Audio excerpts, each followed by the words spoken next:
The city of Dubrovnik is the traveler's paradise par excellence. But just a few kilometers to the south, there is a strong contrast to this idyll. The bay of abandoned hotels of Kupari. The scars of war are still visible here.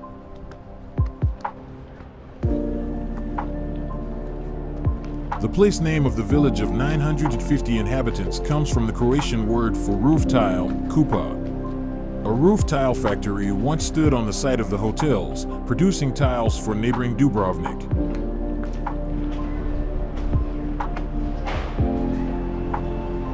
Grand, Kupari, Goricina, Goricin II, and Pellegrin.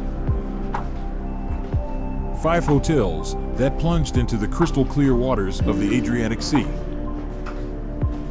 Bombed ruins in prime beach location, now empty for 2 decades.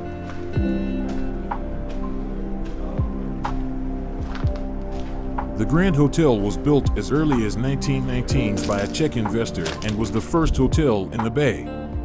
In the 1960s, the other 4 hotels were gradually built around it, which were typical 60s concrete buildings and much more functional. The largest of them is the Pellegrin Hotel seen here.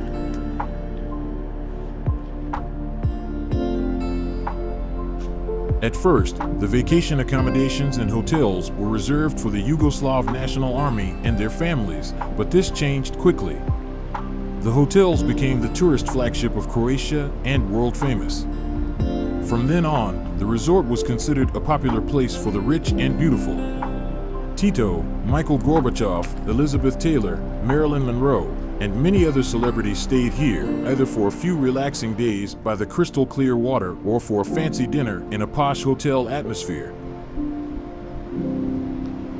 Until shortly before the Croatian War of Independence, the facilities had a capacity of 1896 beds, 400 employees, and 1.5 million overnight stays. A campsite for 4,500 guests was also integrated.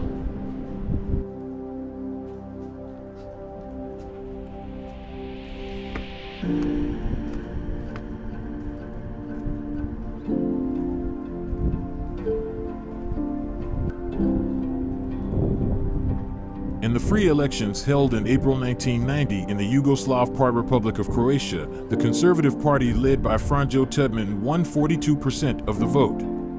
Tudman was a prominent politician and supporter of Croatian independence.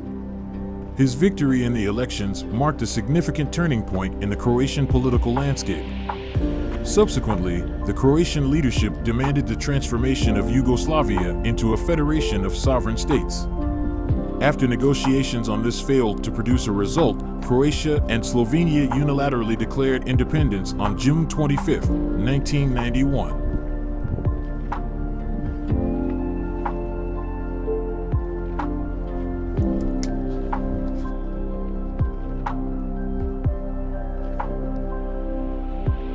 In Croatia, where a strong minority of Serbs favored remaining with Yugoslavia, this developed into a war. Instead of withdrawing, as the Croatian government in Zagreb demanded, the Yugoslav People's Army remained on Croatian territory, occupying areas where Serbs lived. Although the area around Dubrovnik was 90% inhabited by Croats, the retaliatory attack on Dubrovnik on October 1st also began the shelling of Kupari from the bay by Yugoslav naval vessels. 20 days later, the resort was in the hands of the Yugoslav army.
At the end of May 1992, Croatian forces were able to recapture the area south of Dubrovnik, bringing Kupari back under their control as well.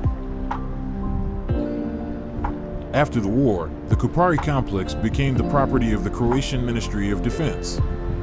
In 1998, the Croatian Army settled in the resort and occupied 3 of the hotels until they finally left in 2001.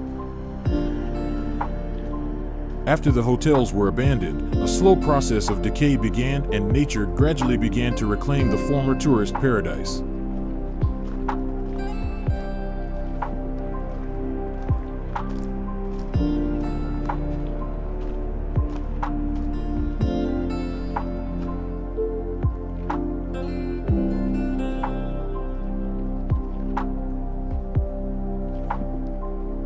Locals and others gradually began to loot all the materials and objects that were still usable. Today, the area, which has been privatized in the meantime, is for sale. However, no investor has yet been found to demolish and rebuild the facilities. All the more graffiti sprayers, paintball, and also Lost Place fans have won the area for themselves.